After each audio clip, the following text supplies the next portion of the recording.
So guys, tuturuan ko kayo kung ano yung tamang technique kay Diggy guys. Ganito lang dapat guys. Dapat magtago kayo sa damo.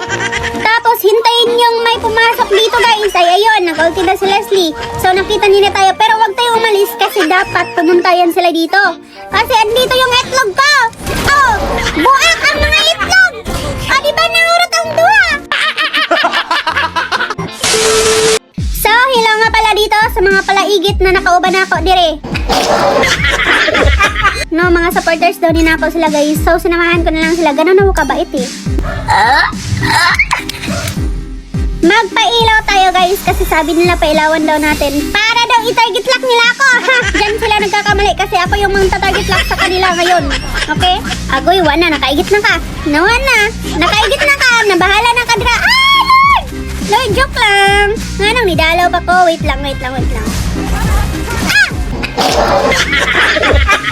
Wala nang patumpik-tumpik pa. Kinsay mo dool dire. Kinsay isog mo dool dire. Dool mo dire para makaigit mo. Nakaigit din mo. Dool mo dire na basta lagi. Ah, sinasabi ko talaga sa inyo ba? Na, wala na. Buak na mga tampayak sa duha. Ulitin pa natin yan. Baka sabihin yung tsamba yun. Hindi yung tsamba. Ah, ano? Wait lang.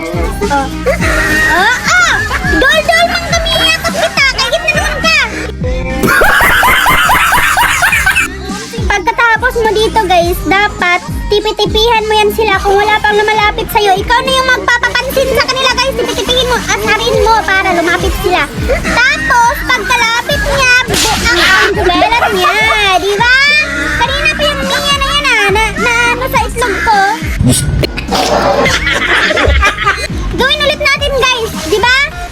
Ganyan lang, tipi-tipihan mo lang yan. Agoy Lord! Ay! Joke lang! Ang dami na doon, wala man lang nakaharang doon. Ha? Ganyan ba ako ka? Limit para hindi ka maharangan? Ang dami nating viewers guys. Shout out sa inyo. Kung sino man kayo, hindi ko kayo kilala. Basta kayo shout out sa inyo. Kung kinsa mong mga palaigit mo, kung makita niyo yung name, shout out sa inyo. Sino kaya yung maswerteng maambunan ng itlog ko dito? Ha? Subukan nyo lumapit. O diba natatakot na yung nabubo lumapit sa akin? Takot ka na? Oh! Yung Mia! Ayan! Pataka naman doon! Kanina pa yung Mia na yan guys! Kanina ka pa namamatay sa itlog ko! 2 hours later.